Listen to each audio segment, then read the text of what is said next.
Muy buenas tardes con todos, público que nos acompaña desde las diferentes regiones del Perú. Hoy, martes 11 de febrero, les damos la bienvenida a la temporada 2025 del ciclo de conferencias correspondiente al programa Martes de Justicia, espacio académico que tiene como objetivo brindar a la ciudadanía capacitación continua en materia de acceso a la justicia. Mi nombre es Jimmy Torres y tengo el agrado de estar acompañado en esta ocasión del doctor Sergio Emerson Chávez Panduro, a quien agradecemos por haber aceptado tan gentilmente nuestra invitación y quien además da apertura a este ciclo de conferencias como expositor con el tema La construcción de la teoría del caso. Durante la presente conferencia se buscará abordar los aspectos más relevantes acerca de la teoría del caso, en qué consiste el análisis de los hechos, la definición del marco jurídico y la preparación de las pruebas que apoyan la versión de los hechos. Todo ello de una forma didáctica y de sencillo entendimiento para todos ustedes. Aprovecho la ocasión para extender un cordial saludo a todos ustedes de parte de la directora general del Centro de Estudios en Justicia y Derechos Humanos, la doctora Jimena Pinto Lafuente, quien por motivos de agenda lamentablemente no puede acompañarnos, sin embargo, sigue muy atenta el desarrollo de esta actividad. En relación a la ponencia, he de mencionarles que nuestro expositor contará con 70 minutos para desarrollar su presentación y posterior a ello se abrirá un espacio para la realización de preguntas, las cuales pueden efectuarlas a través de la ventana de preguntas y respuestas. Presentamos entonces a nuestro expositor invitado. El doctor Sergio Chávez es abogado especialista en Derecho Penal, con maestría en Derecho Penal por la Universidad Nacional Mayor de San Marcos, maestría también en Derecho Constitucional y Derechos Humanos por esta misma casa de estudios y cuenta además con una maestría en Derecho Procesal por la Universidad San Martín de Porres. Nuestro invitado asimismo es expositor en diferentes eventos a nivel nacional e internacional. Bienvenido a los Martes de Justicia, estimado doctor Chávez. Buenas tardes. Muchísimas gracias, un honor estar aquí presente juntamente con ustedes en esta ocasión. Muchísimas gracias a la invitación de Minjus para dar apertura a estos martes académicos, siempre en beneficio de la comunidad jurídica. Ya como el doctor lo ha señalado, vamos a hablar sobre la construcción de la teoría del caso. Ese es el tema que vamos a desarrollar en esta ocasión. Vamos a abordar esta temática. Por supuesto, hemos preparado una serie de materiales para que ustedes lo tengan en cuenta, lo tengan presente y vamos a desarrollar a continuación esta temática, estimados doctores. Como podemos ya visualizar, estamos haciendo mención de la teoría del caso. De hecho, el aspecto teórico es bastante interesante. Nosotros en el ámbito del derecho tenemos el derecho parte general, parte especial y parte procesal. Por ejemplo, para pasar en criterios iniciales, si yo quiero hablar del derecho penal parte general, tengo una de las teorías que es considerada la madre de todas las teorías, que analiza precisamente el contexto de responsabilidad o reproche penal, como viene a ser la teoría del delito. Ahí se empiezan analizando bajo el contexto pentapartita sus 5 elementos, ¿no? Por ejemplo, los 5 elementos de la teoría del delito se empieza siempre señalando el aspecto inicial de la conducta. Esa conducta tiene dos divisiones porque puede ser una conducta por hacer o una conducta por no hacer. Tenemos la conducta por acción o omisión. El segundo elemento, enmarcado en el criterio de subsunción del comportamiento, que viene a ser la tipicidad. Luego se analiza el tercer elemento, que es la antijuricidad, dentro de ello las causas de justificación. El cuarto elemento, la culpabilidad, dentro de ello las causas de inimputabilidad. Y finalmente, el último elemento, bajo el contexto pentapartita, estoy hablando de la punibilidad.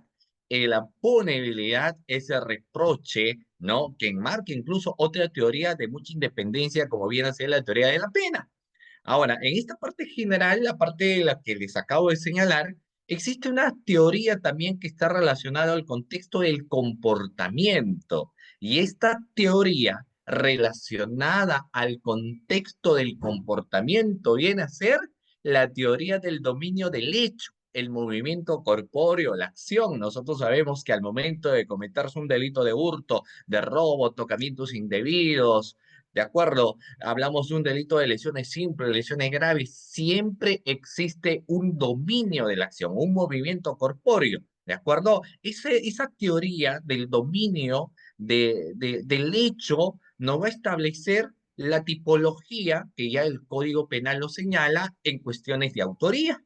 Y ahí vamos a encontrar los tres tipos de autoría muy bien establecidas, muy bien conocidas, como viene a ser el contexto del autor mediato, ¿no? El autor directo o los coautores.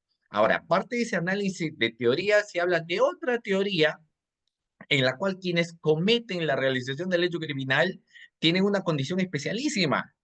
Es decir, estamos hablando de que quienes van a ser autores del delito van a ser personas con condición especial, llámese en este caso funcionarios o servidores del Estado.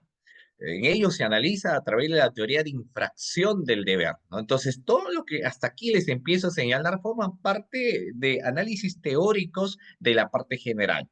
En el contexto procesal, nosotros advertimos la existencia de lo que viene a ser una teoría primordial, quizá la teoría madre del contexto procesal, como viene a ser la teoría del caso.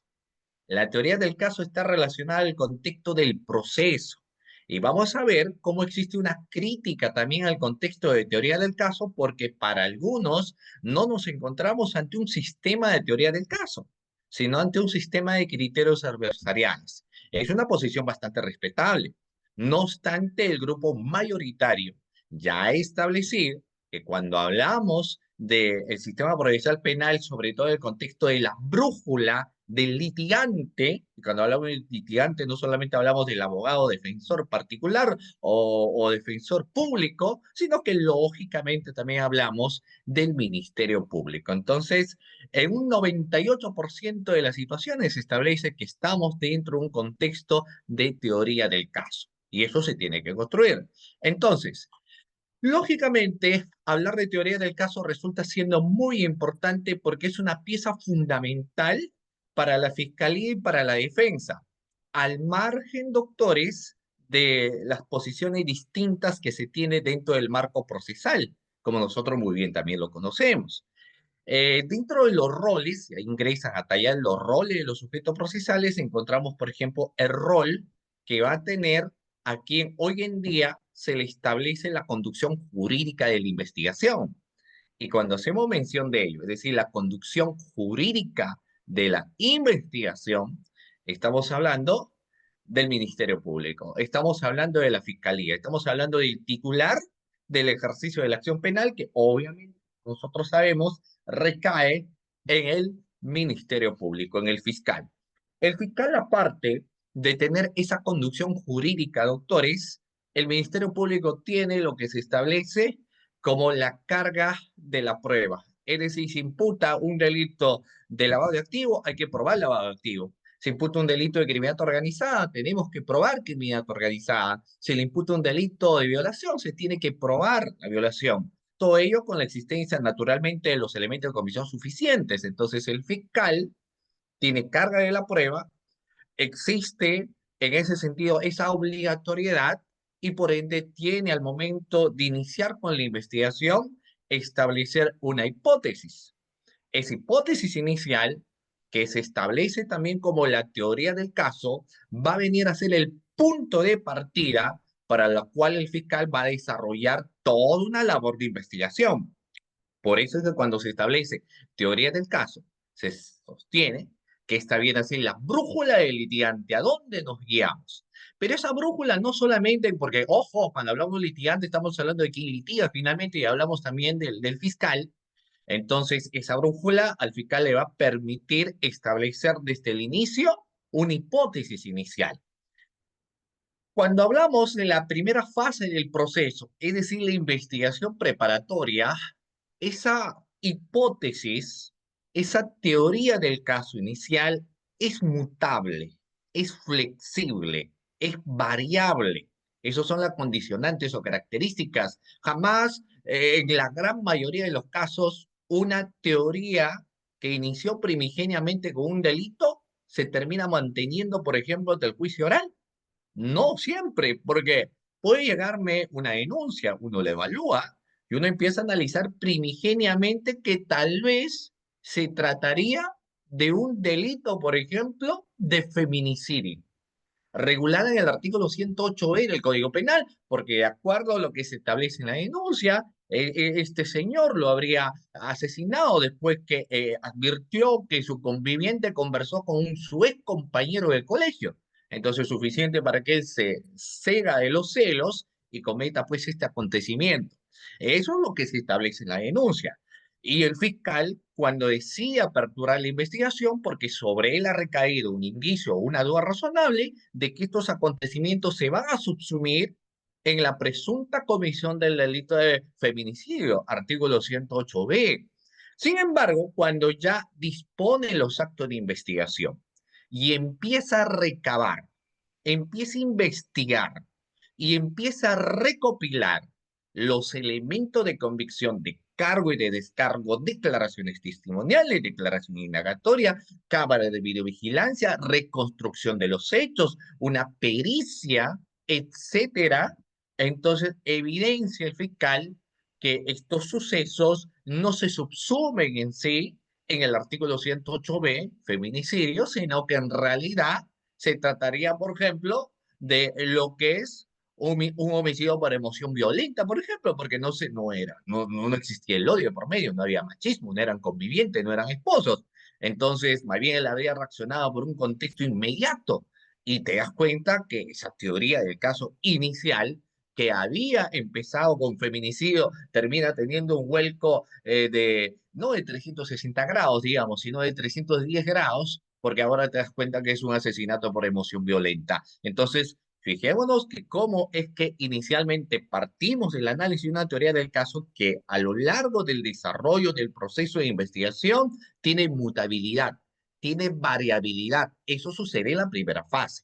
Lo mismo puede pasar con cualquier delito. Tal vez inicialmente uno empiece la investigación con el delito que se encuentra regulado en el artículo 108 del Código Penal, es decir, asesinato o homicidio calificado, si lo quieras llamar de esa manera. No obstante, cuando estás investigando, te das cuenta que en realidad a la persona que le están imputando el homicidio simple o homicidio calificado habría actuado a través de una causa de justificación. Y dicha causa de justificación sería, por ejemplo, la legítima defensa. O sea, encontramos causa de justificación y la causa de justificación debiera ser en la legítima defensa. Entonces, fíjense ustedes de cómo esa teoría del caso inicial ha tenido mutación, de cómo esa teoría del caso que primigeniamente empezó va teniendo variabilidad a lo largo del desarrollo del proceso de investigación. Por eso es que, si bien es cierto, luego vamos a aterrizar al contexto de teoría del caso en juicio oral, en la primera fase es mutable, en la primera fase es flexible, en la primera fase hay cambios. Cambios en hecho, por supuesto que sí también, y desde luego que sí, cambios también en el contexto de su instrucción. Y eso que estamos hablando del Ministerio Público.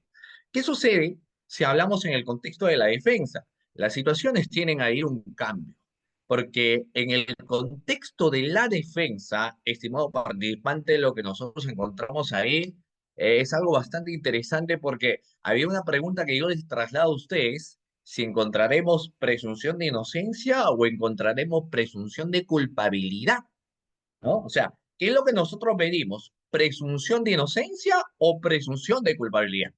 El Código Procesal Penal nos es claro porque nos establece la no existencia técnicamente de lo que viene a ser la presunción de culpabilidad, sino que lo que nosotros vamos a advertir en el marco procesal es la existencia de lo que se denomina como la presunción de inocencia.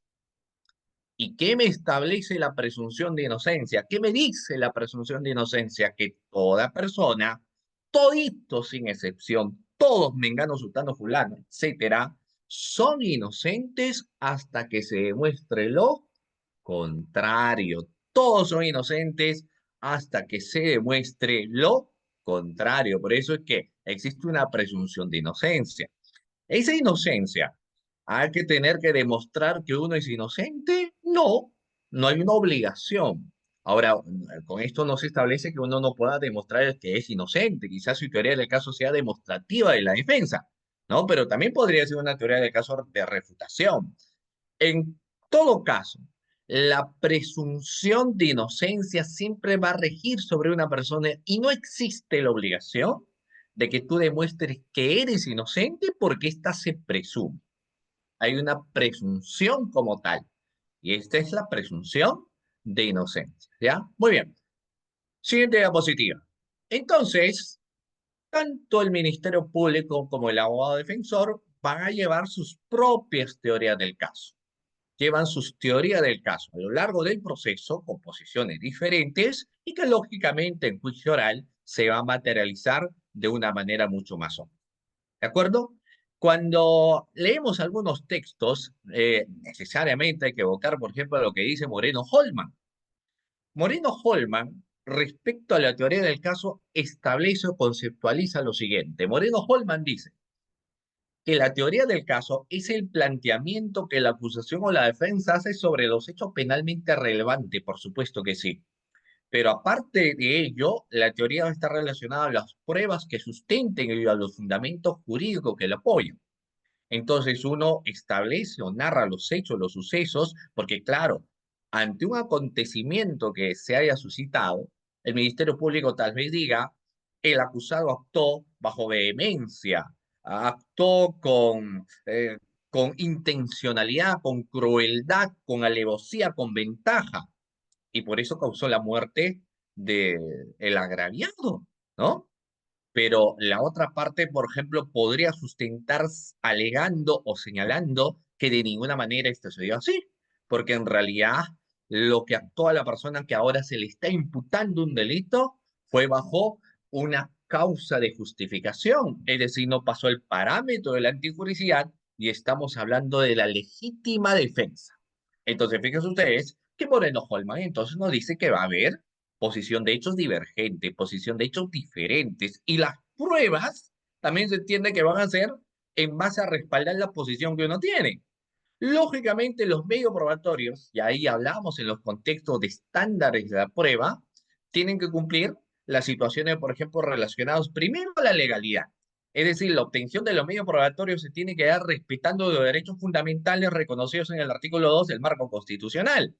Y aparte de ello, estos medios probatorios que uno lo va a tener, van a tener que cumplir con una serie de estándares.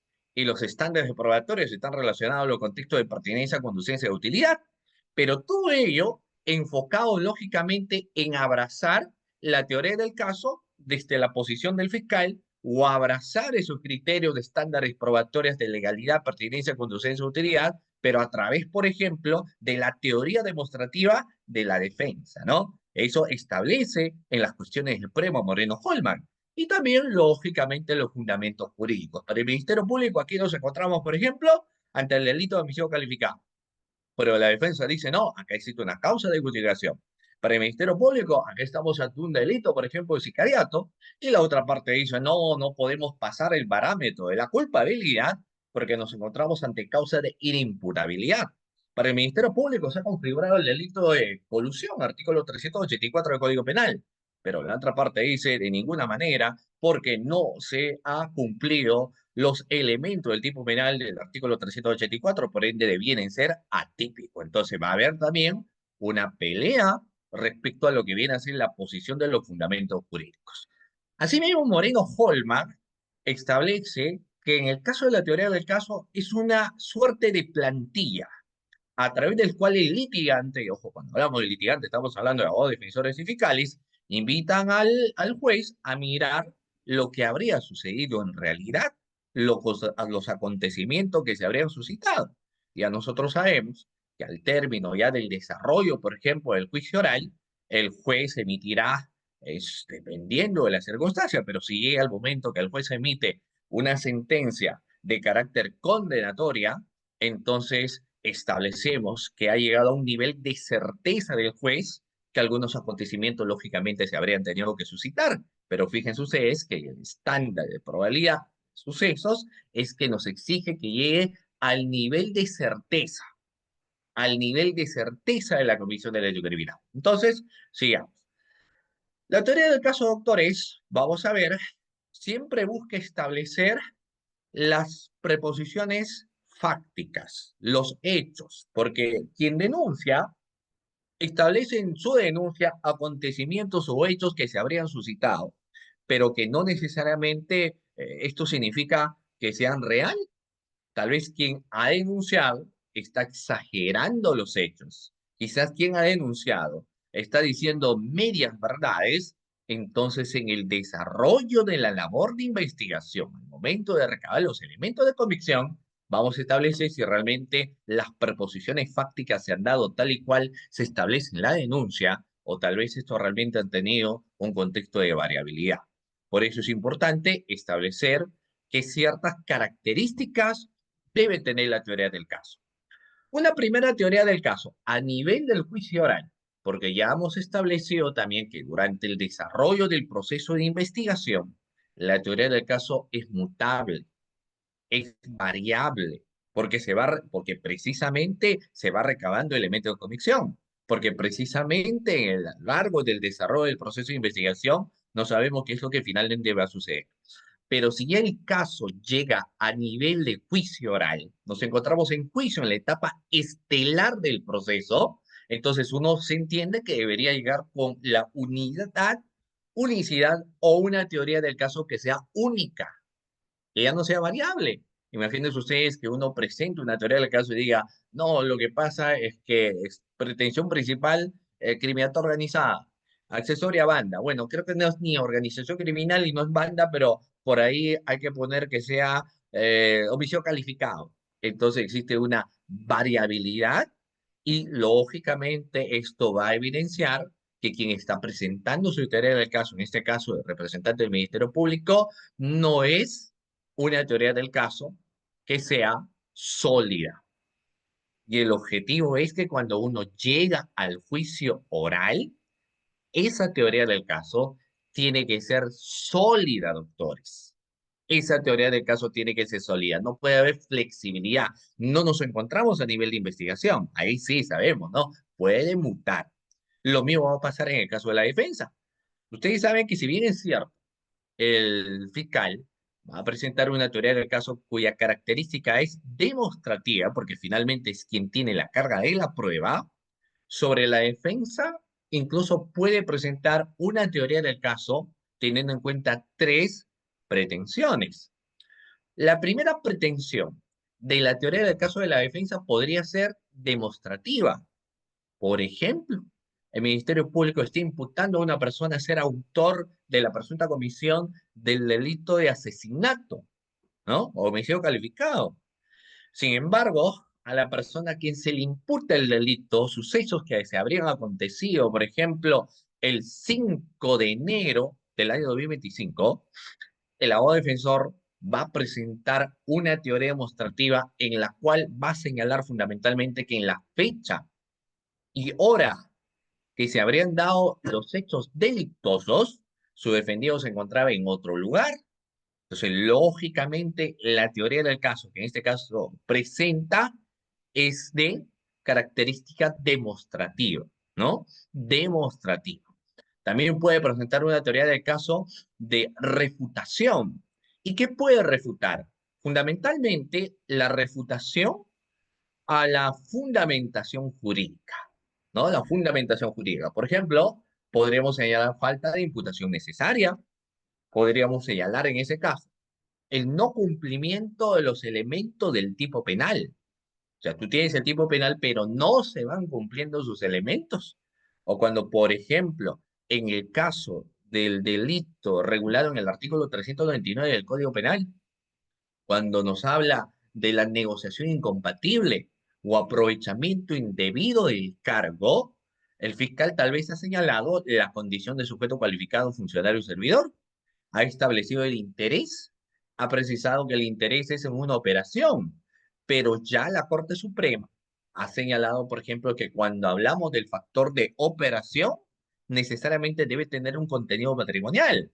Acá el fiscal, si bien es cierto, ha establecido que ese funcionario tuvo un interés en una operación, pero es una operación de carácter administrativa que no tiene en el fondo un contexto patrimonial. Por ende, bajo la teoría del caso de la defensa, es de refutación a la premisa jurídica por el no cumplimiento de los elementos. Entonces, fíjense ustedes que esto va teniendo variación. Y la tercera, que es, digamos, que depende mucho, se juega acá la defensa, porque depende mucho de los desaciertos del fiscal en la elaboración de su teoría del caso, en lo que ha señalado en su acusación, o en las mismas deficiencias al momento de aplicar las técnicas de litigación oral por quien es llamado el representante de la sociedad o legalidad. Entonces ahí lo que va a hacer, por ejemplo, la defensa es presentar y buscar generar sobre el juez duda razonable. Va a buscar generar sobre el juez duda razonable. Ahora uno dice, pero ¿y cuál vendrá a ser el objetivo de buscar sobre el juez generar duda razonable? Y es que nosotros sabemos lo que era hacer esa terminología que señala el indubio pro reo. Y cuando hablamos del indubio pro reo, se establece que la duda siempre va a favorecer al reo. Claro que eso tiene un análisis de interpretación, porque en este caso estaremos hablando de indubio pro acusado. La duda favorece al acusado, ¿ya? Por eso es que nuestra teoría del caso debe ser única. En el caso del Ministerio Público, siempre acusatoria. En el caso de la defensa puede ser una demostrativa, una de refutación o generar duda razonable. Eso lo va a mantener a lo largo del proceso con una brújula predestinada a lograr los objetivos que él busca en la audiencia.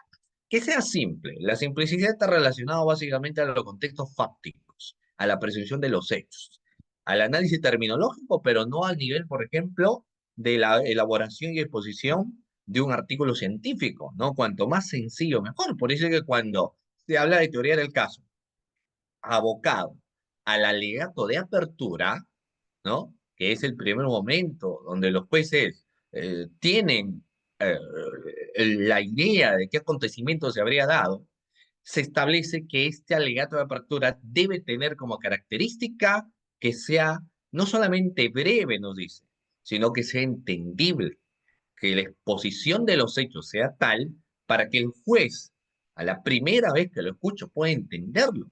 Entonces, nos habla que la simpleza, ¿no? De la posición de estas ideas va a generar sobre el juez una mayor convicción de los sucesos creíble. ¿Cómo es que la teoría del caso tiene que ser creíble, doctores? ¿Cómo abrazamos el criterio de que algo sea creíble? Si nosotros nos remontamos un poco a la historia, a veces a lo largo de la historia uno no hablaba, no exponía pues ante los jueces, sino que la exposición la hacían ante los tribunales no conformados, por ejemplo, en algunos casos por jueces. Entonces, como que el objetivo no era una argumentación de nuestros medios probatorios, es decir, uno no le hablaba a la razón, sino que lo que buscaba es hablarle al corazón, ¿no? Al sentimiento. Entonces, por eso es que habían audiencias donde el abogado, por ejemplo, o el fiscal, podían sollozar, podían llegar casi al punto de las lágrimas, porque uno creía que el contexto de la credibilidad estaba relacionado incluso al contexto de la teatralización. Entonces, cuando uno más lloraba, cuando uno más teatralizaba, uno creía que era finalmente porque estaba diciendo la verdad. Hoy en día esto ya ha cambiado porque la credibilidad no está relacionado a lo que vienen a ser los temas de teatralización o al tema de llorar, sino que está relacionado a los contextos probatorios. Porque es decir, alguien te va a decir, si tú imputas algo, ¿qué prueba tienes? Sobre todo en juicio, ¿no? A ver, ¿qué medio probatorio tienes para acreditar lo que estás señalando? ¿Qué medio probatorio tienes entre documentales? ¿De acuerdo? Pericias o incluso testimoniales que puedan respaldar la posición que tú estás señalando. ¿Posees o no posees? La credibilidad en ese sentido, doctores, radica precisamente en ello, en la presentación de los medios probatorios. Ahí radica la credibilidad. Entonces, si yo tengo una teoría de caso que sea única, que sea simple, que sea creíble, se establece que debería ser autosuficiente para lograr las finalidades de la investigación. Por ejemplo, en el caso del Ministerio Público, tendría que ser suficiente para poder lograr una sentencia condenatoria. De este lado que sí. Y en el caso de la defensa, toda esa teoría de caso tendría que ser autosuficiente para que se pueda lograr, por ejemplo, una sentencia absolutoria. ¿Ya? Muy bien. Sigamos. Características de la teoría del caso. Hace un momento lo hemos señalado y acá vamos a reforzar un poco más. Por ejemplo, credibilidad. Miren, ¿qué características yo tengo de la teoría del caso? Credibilidad, simpleza, suficiencia jurídica, unicidad y flexibilidad. Este último punto está relacionado básicamente al criterio de la labor de investigación. Señalemos el factor de credibilidad. ¿Qué es la credibilidad? La credibilidad puede estar relacionada, doctores, incluso al contexto de la narración de los hechos. Primera credibilidad, es decir, primera exposición fáctica de qué acontecimientos se habrían dado. Explica dónde se dio la concertación, dónde nos encontramos ante el aprovechamiento indebido, dónde se dio la apropiación del caudal, ¿no? Cómo se estableció la condición de tal, cómo se dio el encargo, la ejecución, ¿de acuerdo? Y quién fue el intermediario, por ejemplo, en el contexto de la figura del delito de sicariato. Entonces, el contexto de credibilidad inicial podría guardar mucha relación con el contexto de las premisas fácticas. Por eso es que a nivel hoy en día de una acusación fiscal, la acusación fiscal se establece que en la narración de las premisas fácticas igual a hechos, se establece que dichos hechos tienen que ser divididos en tres. Y esa división de los hechos, ¿no? En esos tres parámetros nos establece que deben ser hechos que se van a realizar en las famosas circunstancias. Y tenemos ahí las circunstancias precedentes, las circunstancias concomitantes y las circunstancias posteriores. Entonces, establecemos de esa manera, ¿no? Circunstancias precedentes, circunstancias concomitantes y circunstancias posteriores. Primera narración de cuestiones para yo entender, porque lógicamente, si no están muy bien narrados los hechos, no existe correlación, no existe entendimiento, entonces se va perdiendo una credibilidad inicial. Ese factor de credibilidad también, doctores, está relacionado a los medios probatorios que uno va a presentar. O sea, ¿cuánta prueba tienes para sustentar tu teoría del caso?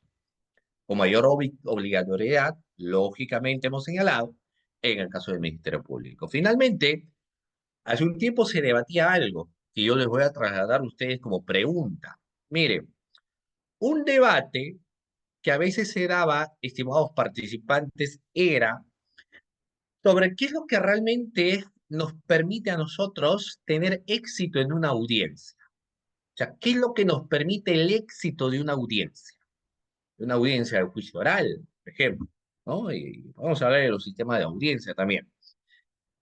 El manejo y el debate iba si ese éxito de la audiencia partía del conocimiento y dominio de lo que vienen a ser las técnicas de litigación oral, ¿no? La destreza de litigar, la destreza de convencer al juez sobre nuestra posición jurídica, técnica de litigación oral, o si es que el éxito de la audiencia radicaba fundamentalmente en el conocimiento de lo que viene a ser la teoría del caso, ¿no? Se tenía esa posición, doctores. ¿Cuál venía a ser acá esa posición, ¿no? Esa lucha. Si la lucha abrazaba, doctores, el éxito de la audiencia, el éxito de un abogado, y eso les lanzo, por ejemplo, a ustedes como pregunta, ¿no? Doctores, ¿qué creen que determina el éxito de una audiencia? ¿El éxito de una audiencia determina las destrezas y conocimientos en las técnicas de litigación oral? ¿O si es que el éxito de la audiencia radica en el conocimiento de la teoría del caso? Había una posición, un debate, una lucha, ¿no? Y la gran mayoría, lógicamente, esa situación estableció que no interesa hablar tan bonito No interesa porque esto no es un concurso de retórica jurídica. Esto no se trata de poesía lírica jurídica. Esto se trata de la exposición de hechos, de la fundamentación de la misma. Entonces, por eso se establecía que lo que va a ayudar en el juicio oral es el dominio y conocimiento más allá de las técnicas de litigación oral de la teoría del caso. Y sobre todo este contexto de la teoría del caso en el factor de la credibilidad, no solamente la exposición de los hechos, sino con qué medios probatorios uno cuenta. Es decir, la famosa prueba. Ya, ok, todo lo que tú quieras. ¿Y qué medio probatorio tienes? No, lo que pasa es que ha sucedido este acontecimiento, lavaban dinero de esta manera, habían paraísos fiscales, todo lo que quieras. Pero ¿qué medios probatorios usted tiene? No, lo que pasa es que aquí siempre en los procesos de licitación, en los procesos de contratación, se han dado acuerdos, pacto clandestino para favorecer a los extraneos, todo lo que quieras, pero ¿qué medios probatorios su persona posee para poder finalmente acreditar lo que usted está señalando? Entonces, el factor de la credibilidad estaba basada en el conocimiento y dominio de la teoría del caso y dentro de una de sus características, en el enfoque de la credibilidad, los medios probatorios que tú presentas. Ahora, los medios probatorios, como también lo hemos establecido, no cualquier medio probatorio. Nosotros sabemos que a veces uno puede creer que a mayor cantidad de medios probatorios es porque yo digo la verdad, que cuanto mayor prueba yo tengo, entonces significa que yo voy a ganar el juicio. Y esto nosotros lo sabemos que no necesariamente es así. No necesariamente es así. ¿Por qué no necesariamente? Porque puede ser sobreabundante. Quizás sean medio probatorio que uno ya lo presentó, medio probatorio que sean que no cumplan los estándares. Por eso es que todo medio probatorio tendrá que cumplir aquellos estándares relacionados a los factores primero, lógicamente, de legalidad, y luego los factores de pertinencia, de conducencia y de utilidad. Ahí radica el contexto de la credibilidad, ¿no? Muy bien. La simplicidad también lo hemos hablado. Debe presentarse con elementos claros y sencillos que organicen la cantidad de hechos que se pretenden explicar. Ahora, esto abraza un poco el contexto crítico que por ahí algunos jueces establecieron ya hace mucho tiempo atrás en la exposición de mi teoría del caso. Porque uno decía, a ver, si yo tengo el contexto de la exposición de mi teoría del caso, por ejemplo, en el alegato de apertura, entonces uno empezaba señalando y ahora me dicen los manuales que el alegato de apertura tiene que ser breve, ¿no? Que tiene que haber brevedad. E incluso algunos establecen que la brevedad es el manjar de los jueces, o sea, que el juez saborea cuando es más breve la exposición de las premisas fácticas. Lógicamente estoy hablando de los hechos, pero doctores, no es lo mismo, pues una investigación de lesiones simples, lesiones graves, a una investigación de sicariato, a una investigación de criminalidad organizada, a una investigación de trata de personas, corrupción de funcionarios, ciberdelincuencia, violencia contra la mujer y los integrantes del grupo familiar, no es lo mismo. Entonces, no es lo mismo también investigar a una sola persona que tener una investigación donde están comprendidas por cerca de 10 personas, 15 personas, 20 personas. A mayor cantidad y a mayor, lógicamente, configuración de delitos, que podemos tener incluso dentro de cuestiones de concurso de delitos, deviene en mayor complejidad.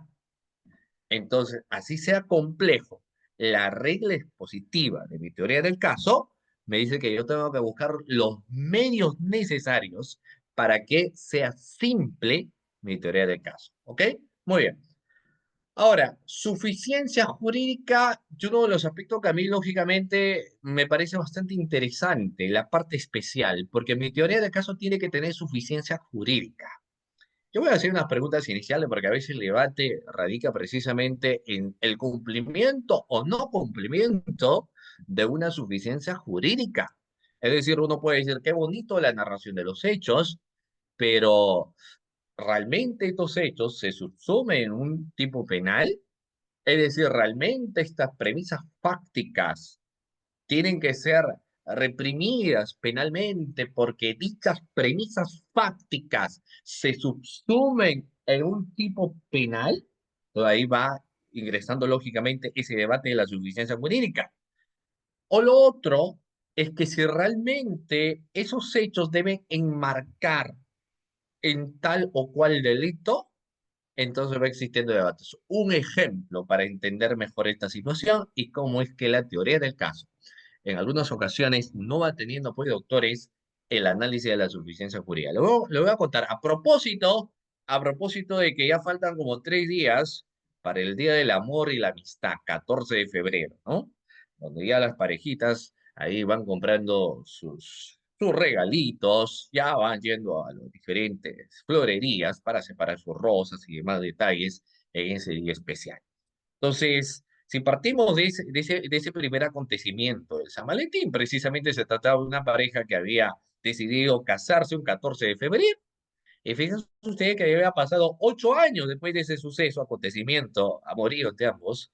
Tenían incluso un hijo en común, 8 años de matrimonio, pero el último año un infierno. El último año, un infierno en el sentido de que se había apagado la llama del amor. Entonces el esposo un día conversa con su esposa y le dice, ¿sabes qué? Esto no puede continuar, ya no quiero estar contigo, quiero el divorcio. Durante esos 8 años él había sido un buen esposo, pero detallista, padre amoroso y lo demás, pero ya el último año ya las cosas se habían cambiado. Entonces ya no era ese tipo de persona. Y le pidió el divorcio a su esposa y su esposa no se quería divorciar. Su esposa le decía, no, hagamos terapia de pareja, no, podemos recordar el volver a vivir, hay que luchar por este amor, y hemos estado 8 años juntos, vamos a estar hasta la muerte, hicimos una promesa ante Dios, no puede ser posible. La esposa no quería separarse.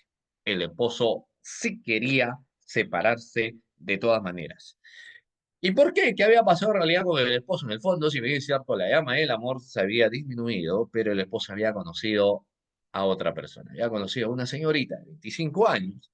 Entonces, lógicamente, había quedado pues embobado, envalentecido, embelesado de esta señorita, se había enamorado y no sabía qué hacer.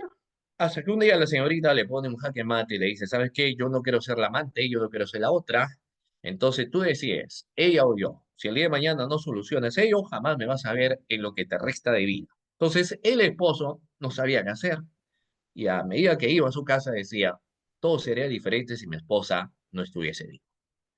Entonces, de tanto maquinar y pensar, decide acabar con la vida de su esposa. Entonces, cuando llega mientras que su esposa estaba en la habitación, este señor agarra una granada y lo lanza y la habitación, obviamente, ¡fum! Vuela en mil pedazos, ¿no? Entonces, estos son los hechos que se han suscitado. El punto ahí es si estos acontecimientos que yo te acabo de mencionar devienen en el marco de configuración del delito o de un delito, y si fuera un delito, ¿qué delito sería? Y ahí tenemos ese primer tema, ¿no? Esos acontecimientos que yo acabo de señalar, cuando el esposo lanzó un coche bomba a la esposa, porque lo que en el fondo quería obviamente era eliminarla para poder ya no saber nada de ella y poder casarse con la señorita que había conocido. Entonces, la interrogante es, estos acontecimientos, ¿en qué tipo penal se subsumen?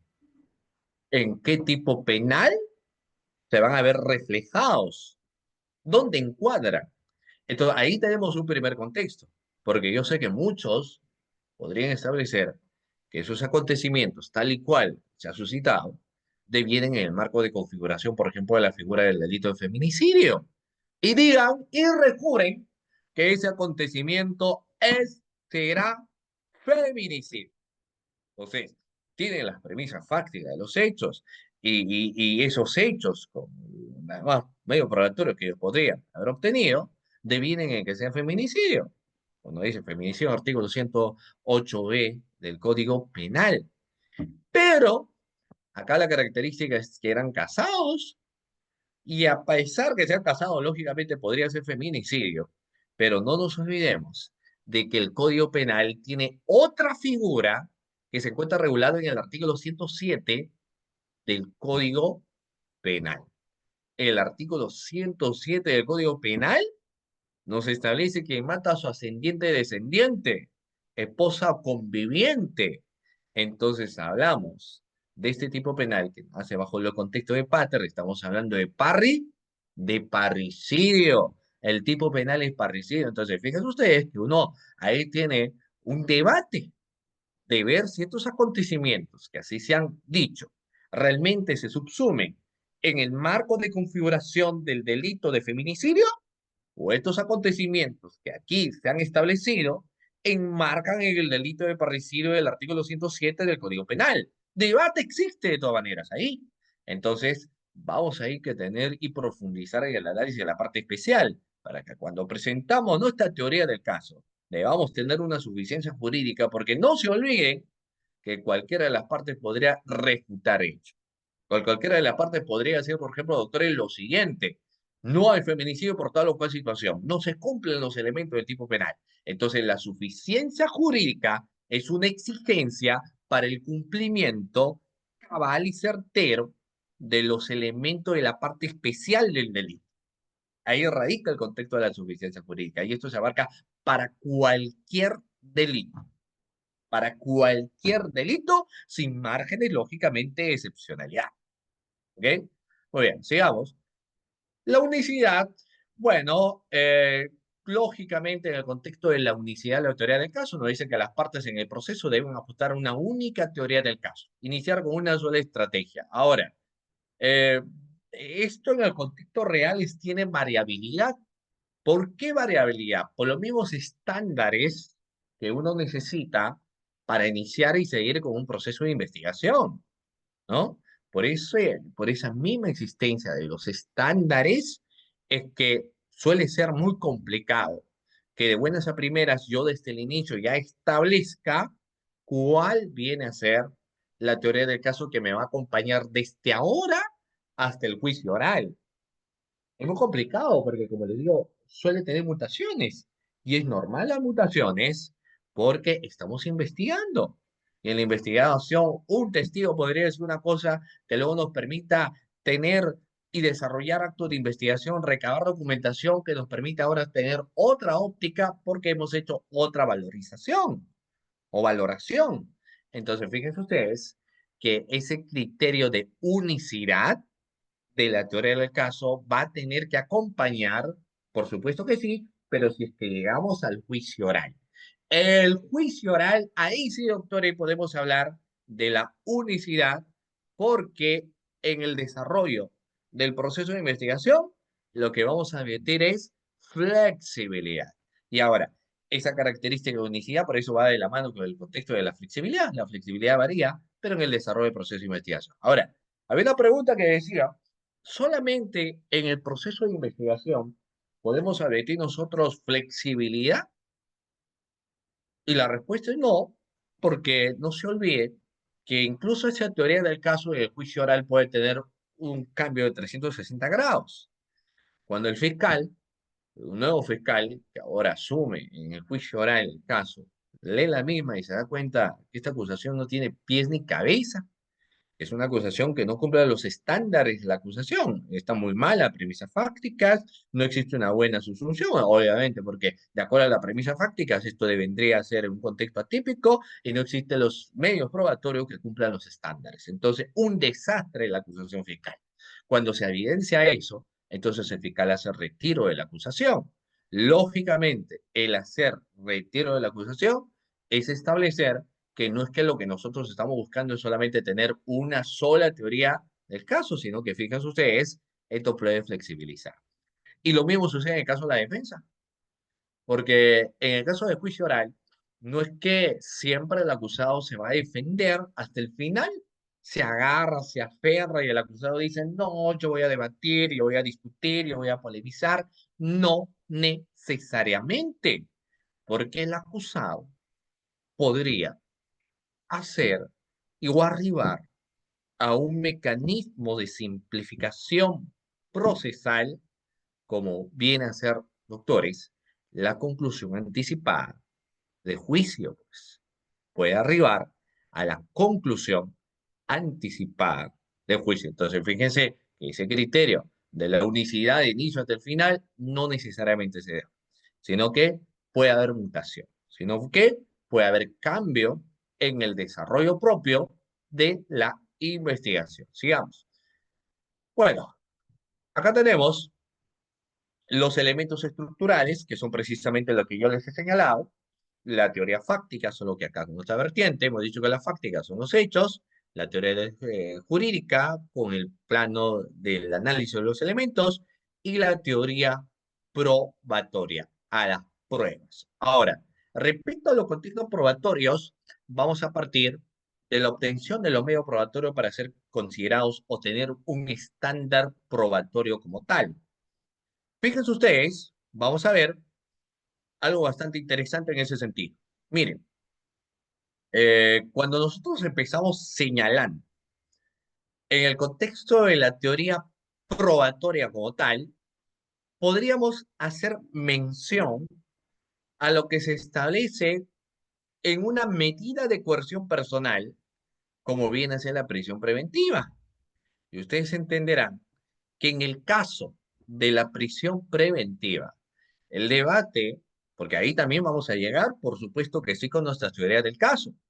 Y el primer presupuesto material en el caso de la prisión preventiva vendrá a ser precisamente, doctores, los graves y fundados elementos de convicción, y así lo establece, graves y fundados elementos de convicción que vinculen a una persona como autor o partícipe de un hecho criminal. ¿Ya? Entonces, este primer presupuesto para el criterio de la interpretación de un análisis de teoría probatoria es como establecer que nos encontramos ante unos graves y fundados elementos de convicción que vinculen. Ahora, el criterio de vinculación es un apartado de lo que vienen a ser los factores de imputación también, porque un factor de imputación solo nosotros lo vamos a tener cuando se formule, por ejemplo, doctores, un requerimiento de acusación. Pero vaya, los graves y fundados elementos de convicción. El establecer ello tendría que hacer mención de que el medio probatorio tendría que tener un estándar o nivel que me permita vincular a una persona como presunto partícipe u autor, digo presunto, porque solo los criterios de suficiencia son cuando se formulan una acusación. Este no es el caso. Entonces, advertimos en ese sentido las cuestiones de presunciones. Entonces, si yo quiero mencionar ello, presunta, presunta comisión. Por ejemplo, artículo 384 del Código Penal. El artículo 384 del Código Penal me habla de un delito de infracción del deber. Me habla de la figura del delito de colusión. La colusión cuyo verbo rector viene a ser la concertación, el pacto clandestino subrepticio que va a existir entre los intraneos y los extraneos. Entre ellos es el pacto establecido, ¿no? Entonces, por ejemplo, ¿cómo yo interpretar los graves y fundados elementos de convicción en ese caso en concreto? Nosotros vamos a advertir, doctores, ahí, ¿de acuerdo? Algo bastante interesante porque lo que vamos a señalar es que para yo poder establecer criterios de concertación, yo tendría que recurrir, por ejemplo, a un requerimiento, como viene a ser el requerimiento de levantamiento del secreto de las comunicaciones. Ojo, el requerimiento de levantamiento del secreto de las comunicaciones. Entonces, si lo declara fundado el juez, si con esa resolución del juez se corre traslado, se peticiona a las empresas teleoperadoras para que lógicamente remitan las llamadas entrantes o salientes, mensajes de texto entrantes y salientes, y ahí ingresa lo siguiente, de que efectivamente a la persona que se le está imputando un hecho criminal en el factor de concertación, se advierte la existencia de vinculaciones de llamadas. Hay vinculación de llamadas. Entonces, ese requerimiento que establece el vínculo de llamadas, estimados doctores, sí va a ser considerado un grave fundado elemento de convicción. Eso sí es un grave, que lo vincule. Lo mismo podemos hablar de levantamiento de secreto bancario, en el caso de los depósitos que podría existir en una cuenta bancaria de una persona. Entonces, en grandes cantidades, por supuesto que sí, ello también será considerado un grave y fundado elemento de convicción. Ese es un grave y fundado elemento de convicción. Pero, por ejemplo, y la versión que puede señalar quién es postulante a colaborador eficaz o el aspirante, doctores, aspirante a colaborador eficaz. Entonces uno lleva y dice, bueno, tengo al aspirante a colaborador eficaz y sobre ello es que su versión, yo les pregunto a ustedes, la versión de quién es aspirante a colaborador eficaz, la versión del aspirante a colaborador eficaz, podrá ser considerado, sí o no, un grave y fundado elemento de convicción. ¿Será considerado o no será considerado un grave y fundado elemento de convicción? La declaración de quién viene a ser el aspirante a colaborador eficaz. Ahí vamos a ver, doctores, que no, ¿cierto? Muy bien. ¿Saben ustedes por qué, estimados participantes? Muy bien.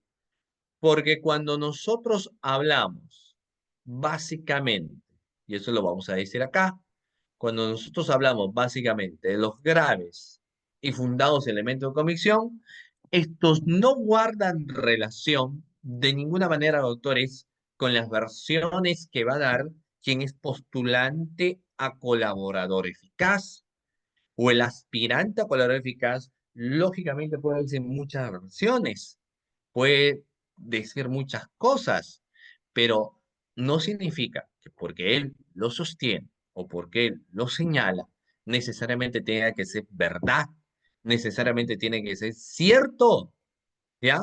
Muy bien. Entonces, vamos a ver que dentro de las categorías, por ejemplo, de la colaboración eficaz, ¿no? Vamos a ver que existe una subetapa que está relacionada a la fase de corroboración. Entonces, el postulante o colaborador eficaz dijo esto, lo aquello, etcétera, pero aquí ingresa lo interesante cuando tenemos que analizar fase de corroboración. Y en la fase de corroboración, lo que nosotros sí obtenemos será considerado como grave y fundado elemento de convicción. Eso sí. Entonces, cuando hablo de mi teoría probatoria, yo tengo que tener ¿qué cuestiones de probanza finalmente para reforzar lo que estoy diciendo? En el caso que les acabo de mencionar, en el delito de colusión, respalda mi teoría de caso no solamente la explicación de la circunstancia precedente concomitante que se ha establecido, sino que aparte de eso, también se está estableciendo en esta categoría, premisa probatoria, el levantamiento del secreto bancario, el levantamiento del secreto de las comunicaciones. Todos eso van reforzando lo que viene a ser, doctores, mi teoría del caso. ¿Ok? Muy bien. Ahora, también hemos establecido que si bien es cierto, la teoría del caso, cuando hablamos del Ministerio Público, hablamos en este caso del fiscal, es una sola teoría del caso, ¿se recuerdan? Porque ¿cuál es la única teoría del caso que es que en esas circunstancias, en esa situación, va a presentar pues el representante del Ministerio Público? ¿Cuál es la única teoría del caso que ellos presentan? Es una teoría del caso demos, demostrativa, pues es la única teoría del caso que va a tener que presentar el representante del Ministerio Público, que viene a ser una teoría demostrativa de la comisión pues, de los hechos delictuosos y demás. Una sola teoría del caso va a ser presentada. Cuando hablamos, doctores, de la defensa puede presentar varias teorías del caso. No lo hizo, ¿no? Se utiliza cuando es inocente el imputado, pero más allá de aquella categoría de inocencia, cuando uno dice no lo hizo, es porque la defensa lo que en sí va a presentar es una teoría demostrativa, ¿ya? Y para, lógicamente, yo recurrir a una teoría demostrativa, para yo recurrir a una teoría demostrativa, debo tener obligatoriamente mis medios probatorios, ¿ya? Mis medios probatorios que respalden mi posición. En el otro aspecto nos dice, lo hizo, pero entonces acá tenemos un contexto que no deniega la lesión, por ejemplo, a un bien jurídico tutelado. Es decir, a una persona le están imputando el delito de homicidio calificado. Están diciendo que él mató por ejemplo, a Pablito. O sea, le están imputando ese delito. Fulano de tal mató a Pablito, quitó la vida de Pablito. ¿Ya? Entonces, quien asume la defensa no niega eso. Porque, claro, Pablito está muerto, ha atentado contra su vida, ¿no? Al parecer. Y el abogado defensor no niega que su defendido realizó el disparo. Un solo disparo, certero, pero un solo disparo.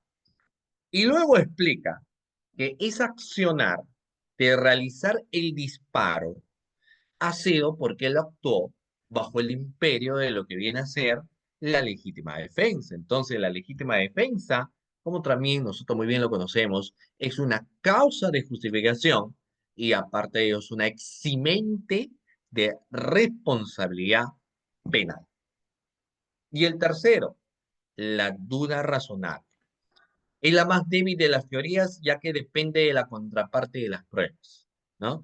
Entonces, en el caso de la duda razonable, que abraza el contexto, también, doctor, relacionado a la teoría, busca ingresar precisamente duda razonable partiendo de las debilidades expositivas que podría tener el representante de la legalidad, llámese que en este caso el fiscal, que la acusación en realidad sea débil porque aparte de no haberlo subsumido adecuadamente en un tipo penal en concreto, no se cuentan con los medios o elementos probatorios que respalden ello.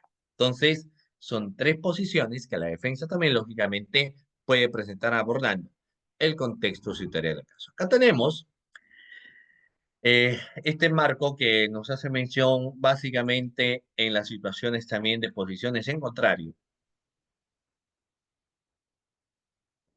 y que guarda, doctor, mucha relación en la estructura jurídica de la teoría, ¿no?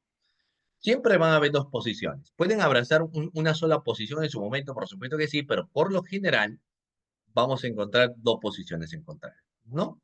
Por ejemplo, acá tenemos un delito que es homicidio agravado. La fiscalía mantiene esta teoría. Se mató al señor Andrés Castaño sin que mediara causal de justificación y en forma dolosa para poder facilitar un hurto. ¿No? Eso es lo que dice la fiscalía, que lo mataron de forma intencional, de forma dolosa, para que se lleven su billetera, para que se lleven su celular. El actuar que se tuvo es un actuar de carácter doloso. La defensa dice lo siguiente. Se mató al señor Andrés, ¿ya? Se mató al señor Andrés. Entonces, tenemos esa otra posición, pero cuando analizamos aquí, la fiscalía, ¿por qué sostiene que se mató al señor Andrés sin causa de justificación, de forma dolosa, para facilitar el hurto? Y en este caso, el Ministerio Público incluso empieza identificando al autor. Y dice, el autor de la conducta fue identificado como Carlos Pastrana. Él fue el que realizó dicha conducta represora.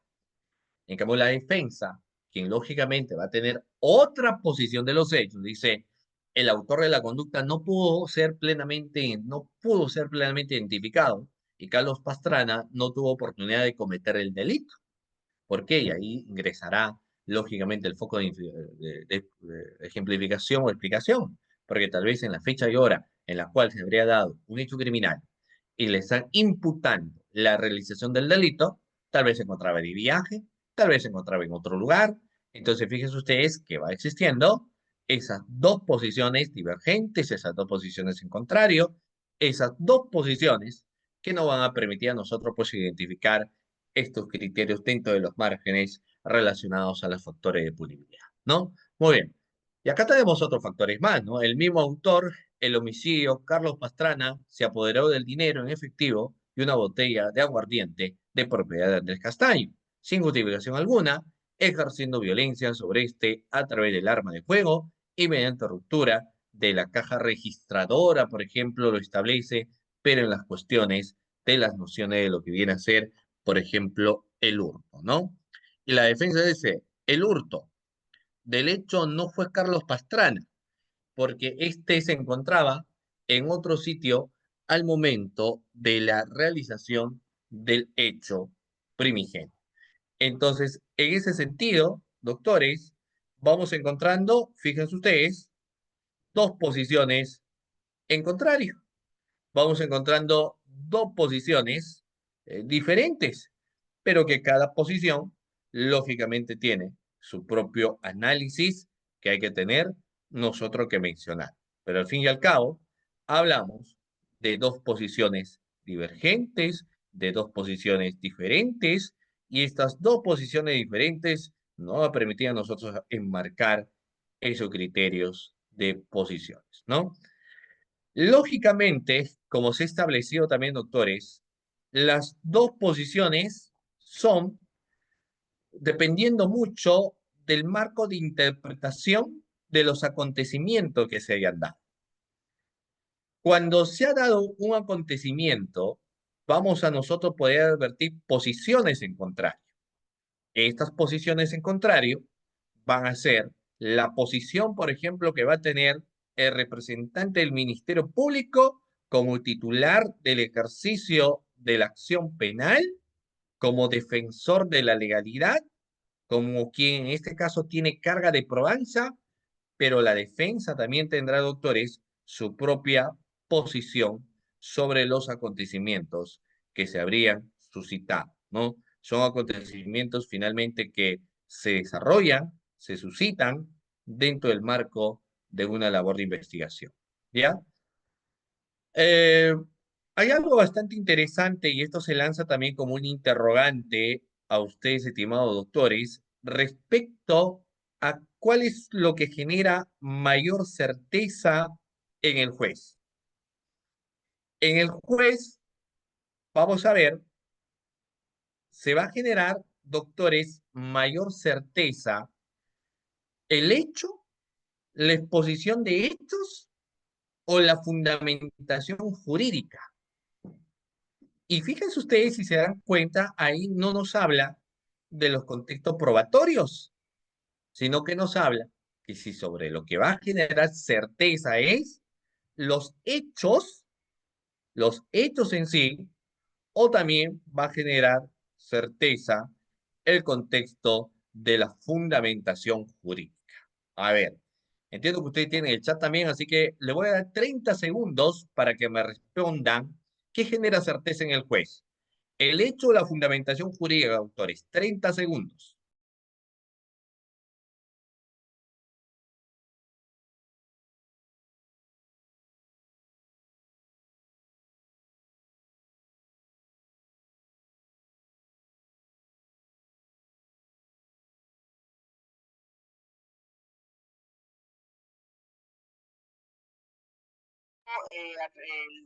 Ya, ok.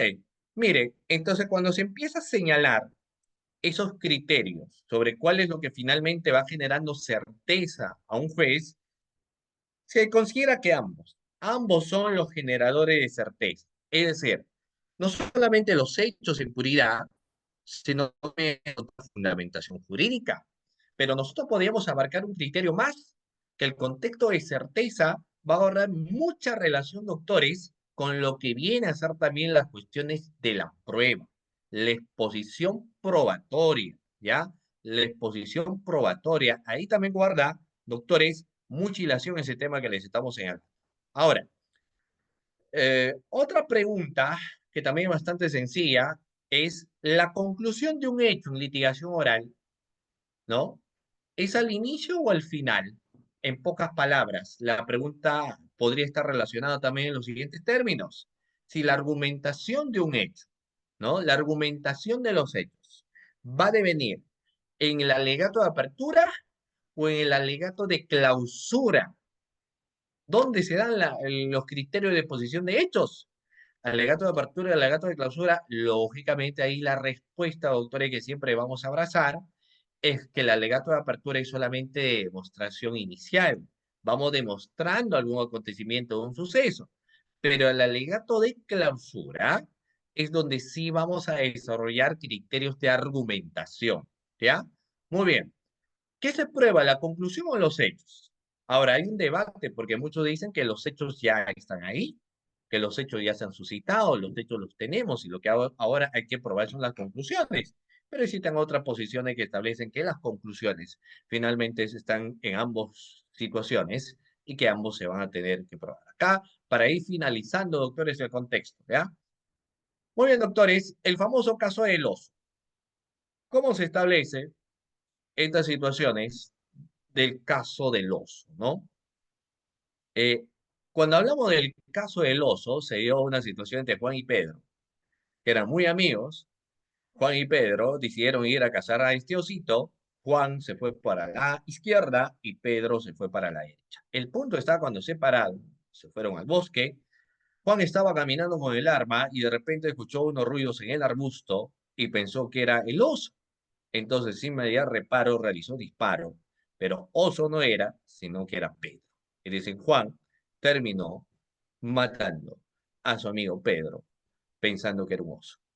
Cuando aquí Juan sacó a Pedro del lugar, ya muerto, rápidamente los familiares de Pedro denunciaron a Juan ante el Ministerio Público y el Ministerio Público dijo, esto fue planificado, premeditado. Entonces, eso era la conclusión de los acontecimientos que habían abordado. No obstante, en el caso de la defensa de Juan, se estableció que esto era un imposible porque Juan actuó, por ejemplo, doctores, en el imperio del contexto de la legítima defensa. ¿Ya? Muy bien. Entonces, lógicamente, es una posición que aquí se tiene y como podemos advertir, posiciones en contrario, porque advertimos la posición que tuvo en este caso Juan y la posición que también ha tenido Pedro. ¿Ya? Muy bien. Muy bien, doctores. Estos materiales, ustedes lógicamente lo van a tener, ¿de acuerdo? Para que, sin lugar a dudas, pueda ser un material complementario a lo que siempre solicitan. Así que de esta manera vamos concluyendo la parte positiva y ahora en el caso que ustedes tengan preguntas, las pueden formular y gustosamente responderemos las inquietudes que tengan. Muchísimas gracias, doctor Chávez, por tan didáctica ponencia. Agradecemos a las personas que permanecen en esta sala. Hemos tenido una sala llena el día de hoy, esta tarde, y le agradecemos, doctor, por tan didáctica presentación. Efectivamente, hay algunas consultas que nos han realizado, en la cual usted también tiene acceso, estimado doctor, a través de la herramienta de preguntas y respuestas. Quizás usted quisiera dar lectura a alguna de ellas. Sí, a ver, vamos a ver aquí. Sí, han realizado algunas preguntas. Ujú. Eh, Miren, acá me dice, doctor, en el caso de la primera pregunta, ¿no? Eh, Desde el 2018 ya no prescriben los delitos en el caso de violación sexual. Desde 2018 me dice. ¿Cómo puedo demostrar que la víctima sufrió violencia sexual a los 6 años en el año de 1998? Ahora se sabe los datos de la agresión, pero ahora vamos a hablar de un contexto. Primero habría que analizar un factor bastante interesante sobre el tema de la ultraactividad o retroactividad. Porque cuando me dice que las normas desde el año 2018 ya no prescriben los delitos de violación, estamos estableciendo de acontecimientos que sean primera regla, no estoy diciendo que es una regla absoluta, pero primera posición que seguramente se va a tener, que recién el marco de aplicación será para acontecimientos del 2018 hacia adelante. Es decir, si el delito de violación se dio en el año 2018, 2019, 2020, 2021, de ahí hacia adelante no existe un factor de prescripción. La retroactividad de la misma tendría que estar relacionada al interés, en este caso de la víctima, y a la verdad. Entonces, si se aplica a ello, entonces recién podríamos nosotros recurrir y remontarnos al suceso del año 1998, cuando la víctima tenía 6 años. ¿Qué hacer? Bueno, bajo el contexto de la retroactividad, tendría que presentar tu denuncia ante el Ministerio Público, adjuntando, lógicamente, los medios probatorios, para que, o ni siquiera los medios probatorios, pero si es así, mejor, para denunciar estos acontecimientos y que el fiscal desarrolle una labor de investigación. Es decir, es solamente una denuncia como cualquier otra que se pueda presentar, ¿ya? Muy bien. Acá me dice. Otra pregunta. Si yo presento una teoría del caso en control de acusación, ¿lo puedo variar para juicio oral? Es que aquí estamos viendo lo siguiente. Miren, enmarquémonos en el contexto de la unicidad. Si hay una acusación, todo lo que en etapa intermedia se desarrolla o se debate está relacionado al control de la acusación, que pasa lógicamente por aquellos dos controles que nosotros lo conocemos, como es un control formal y un control sustancial. Si yo tengo en cuenta ello, entonces esa misma posición de mi teoría del caso que presento inicialmente es la que se tiene que mantener también en el juicio oral. Yo no puedo hacer una variación, ¿no? Ahora, otra cosa es que yo puedo variar mi forma de presentar a través de la aplicación de mis técnicas de litigación oral. Es otra cosa muy diferente, porque no puedo variar mi acusación y decir, bueno, creo que ese tipo penal que ha pasado por la etapa intermedia no es el que quería, no es crimen organizado, sino que es organización criminal, y ahora yo quiero no, lógicamente no funciona, ¿no? No funciona de esa manera, estimados doctores, sino que es la que se tiene que mantener de inicio al final, ¿ya? Muy bien. Eh, el indubio pro reo, nos dice acá, por ejemplo, Melissa.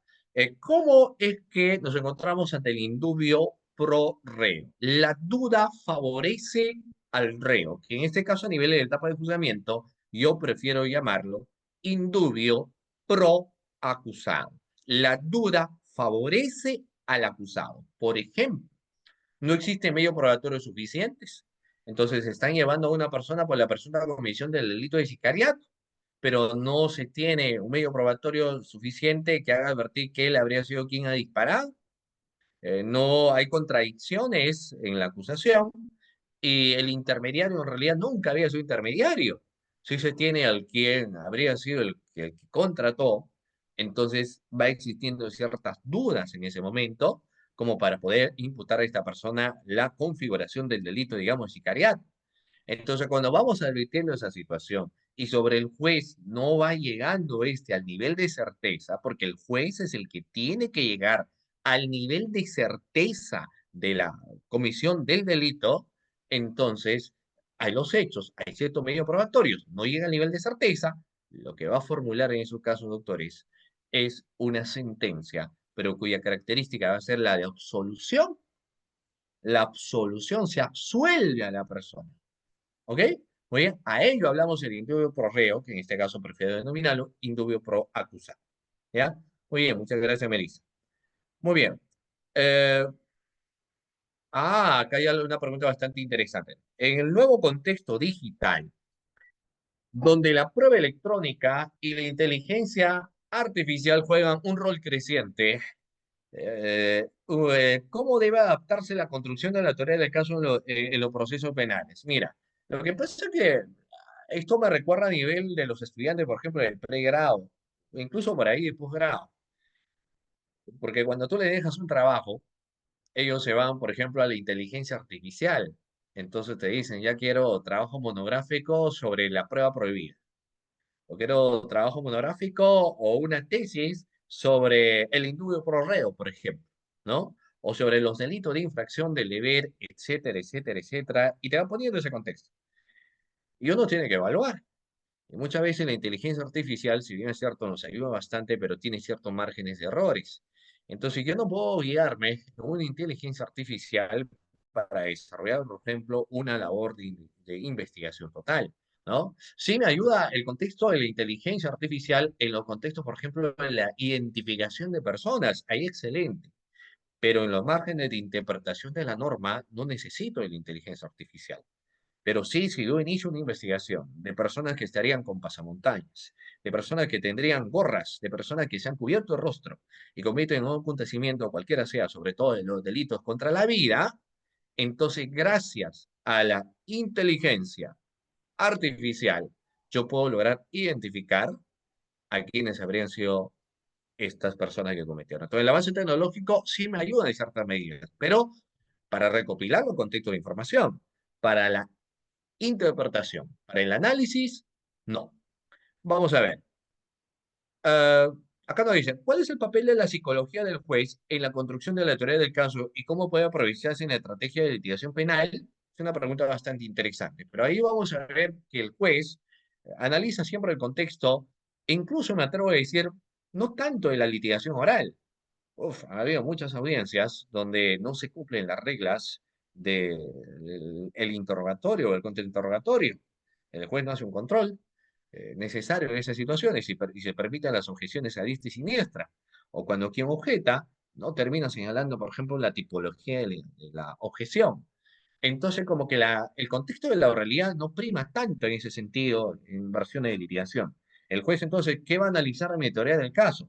Primero, la coherencia de la presentación de los contextos fácticos de los hechos, el tipo penal a la cual subsumes, pero sobre todo en base a la experiencia, a los medios probatorios que van a subsumir en los hechos y que lógicamente van a guardar relación en el tipo penal. Es decir, cuánta prueba uno presenta y los pone, precisando cómo vamos construyendo nuestra teoría del caso, es lo que finalmente el juez termina valorando. Porque el juez puede decir, tengo acá las declaraciones, me son insuficientes, pero tengo los requerimientos de levantamiento de la comunicación, de levantamiento del secreto bancario. Estas sí me van a ayudar a seguir construyendo lo que lógicamente viene a ser mi teoría del caso, ¿no? Entonces, por ahí va. El juez más analiza los contextos probatorios. En el caso de la defensa, como refutamos o como abrimos ante el juez los ojos para que se dé cuenta que no está teniendo los medios probatorios suficientes, ¿no? Muy bien. Acá otra pregunta más que realizaba. En el contexto de los delitos de criminalidad organizada, donde las pruebas son indirectas o indiciarias, ¿cómo se constituye la teoría del caso como mínimo riesgo de refutación por parte de la fiscalía? Lo que pasa es que ahí vamos a ingresar en la prueba por indicios. Nosotros sabemos que también se construye y se sentencia no solamente en los casos de criminalidad organizada, sino en los casos de delito contra la administración pública, cuando vamos teniendo una variabilidad de indicios. Es decir, el hecho de tener un levantamiento secreto de las comunicaciones no es una prueba directa, es un indicio. El hecho de tener un levantamiento secreto bancario no es técnicamente una prueba, también viene a ser un indicio. El hecho de tener por ahí un colaborador eficaz y a través de ello hice fase de corroboración, donde he recabado elementos de convicción que se han obtenido en la casa de quienes eran parte de la organización criminal, es un indicio bastante fuerte. Se ha realizado una interceptación de las comunicaciones, una videovigilancia, un agente encubierto, entre otros, toda esa construcción de indicios fuertes me va finalmente a determinar que aquí me encuentro ante una organización criminal. Porque fíjense ustedes que para llegar al tema de advertir si nos encontramos ante la existencia de una organización criminal, también va a ser muy importante que nosotros nos basemos, doctores, en lo que son las técnicas especiales de investigación. De hecho, cuando se abraza esta, es decir, las técnicas especiales de investigación, vamos a poder imputar a una persona con mucha mayor rigurosidad este delito. Si no lo tenemos, lamentablemente tendremos solamente indicios. Y los pocos indicios no me permiten tener una certeza grande. ¿Ya? Muy bien. Vamos a ver acá. Nos dice la siguiente pregunta. En la construcción de la teoría del caso, ¿qué criterios diferenciadores deben aplicarse en proceso penal con pluralidad de imputados para evitar contradicciones en varios argumentos de la defensa de cada uno? Lo que pasa es que va a depender. Mire, por ejemplo, lógicamente, aquí hay algo bastante interesante porque en el caso del Ministerio Público, cuando formula una acusación, presunta comisión de una organización criminal, donde están habiendo cerca de 40 personas a quienes se le está imputando un hecho delictuoso, no necesariamente las 40 personas han realizado la misma conducta. Entonces ahí ingresan los factores diferenciadores para poder señalar en cada uno de ellos la imputación necesaria o imputación objetiva, para que podamos decir cuál ha sido su grado de participación en los sucesos que estamos llevando en este caso en juicio oral. Entonces hay que separar, cada uno hay que tener una separación. Lógicamente, si bien es cierto, cada uno de forma individual responderá por los acontecimientos delictuosos que le están imputando, pero estos comportamientos individuales que nosotros tenemos finalmente se van a ir materializando, doctores, en lo que viene a ser, y no nos olvidemos esto por favor, en lo que viene a ser, doctores, la organización criminal. Es decir, comportamientos en conjunto, ¿ya? Diferenciadores en el marco de su reproche penal, pero que nos van a permitir a nosotros, doctores, señalar. ¿Ya? Muy bien. Últimas preguntas, me dice. Lo que se ve objetivamente en el ejercicio del derecho penal, que es que tanto los patrocinados como los abogados mienten con la más absoluta impunidad. ¿No cree usted que en la base del sistema penal está la mentira como un pilar de sustento y ese problema de naturaleza y el ejercicio? Pues lo que pasa es que en el contexto de lo que nosotros vemos, doctores, la persona es imposible que nosotros podamos medir si la persona finalmente nos miente o no nos miente, ¿no? La persona que es sometida al proceso de investigación, y esto lo digo con todo respeto, Muchas personas, por más que han cometido el hecho delictuoso, en un porcentaje de un 90% de situaciones, no aceptan que cometió el hecho. O sea, la persona dice, yo no he cometido, no he sido, lloran y todo lo demás. Y lógicamente mienten, pero eso es una apreciación. Yo tendría que tener una especie de parámetro, un detector de mentira, para que lógicamente yo me dé cuenta si la persona me está diciendo la verdad o tal vez esta persona en realidad me está mintiendo, ¿no? Pero yo tendría que tener ese parámetro para poder ver si la persona dice la verdad o si la persona miente. Pero eso no me interesa finalmente en las cuestiones del criterio del proceso de investigación, porque lo que me interesa básicamente es que cuando nosotros desarrollamos una investigación, recabar los elementos de convicción. La persona dice, nunca me he comunicado con fulano de tal. Esa es la palabra que él da y jura y rejura que nunca ha tenido comunicación. Pero lo contrario dice su levantamiento secreto de las comunicaciones. Él dice que nunca ha recibido suma de dinero alguna. Pero fíjense ustedes lo contradictorio, porque cuando uno realiza el levantamiento de secreto bancario, adivinen a qué cuentas dinerarias le han depositado más de $2 millones. A la cuenta de quien finalmente dice que nunca recibió nada. Entonces, vaya, qué contradicción de quien señala que nunca recibió absolutamente nada y a través del acto de investigación terminamos evidenciando que efectivamente sí hay dinero. Entonces, la persona puede mentir, pues, puede decir muchas cosas. Así como el papel aguanta todo, las palabras también aguanta todo. Pero los medios probatorios que uno va a obtener finalmente van a permitir enriquecer, ¿ya? Y última pregunta me parece por acá para ir cerrando. Que han tenido sus participaciones, ¿no? Muy bien. En caso de corrupción de funcionarios cometidos en el año 1996, ¿se debe aplicar la duplicidad de la sanción oficial del artículo 1 de la Constitución Política del Estado? Depende. Porque no se olviden, doctores, que en el caso de los delitos de función o de los delitos contra la administración pública, para yo señalar un contexto de duplicidad, necesariamente ese delito de corrupción de funcionarios tendría que tener un contenido patrimonial. Por ejemplo, colusión agravada. Si no tiene contenido de características patrimoniales, no impera la duplicidad. Si yo tengo, por ejemplo, se me ocurre negociación incompatible, tengo tráfico de influencias que no invocan el contexto de patrimonio, no existirá, doctores, duplicidad de por medio. ¿Ok? Muy bien, de esta manera pues llegamos a la parte final. Muchísimas gracias a cada uno de ustedes, al Minju por la invitación y a toda la persona que han estado cerca de mil personas conectadas en la sesión de clase. Muchísimas gracias, doctores.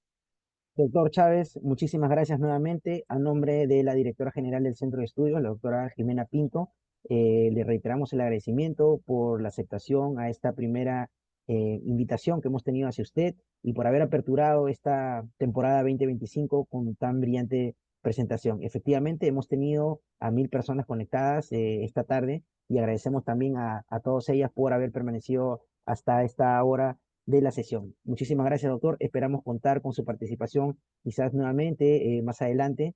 Y bueno, esa sería todo por nuestra parte. Reiteramos el agradecimiento, doctor, y esperamos que los participantes nos acompañen en el siguiente martes con una nueva conferencia. Muchísimas gracias. Muchísimas gracias, gracias a todos. Buenas tardes.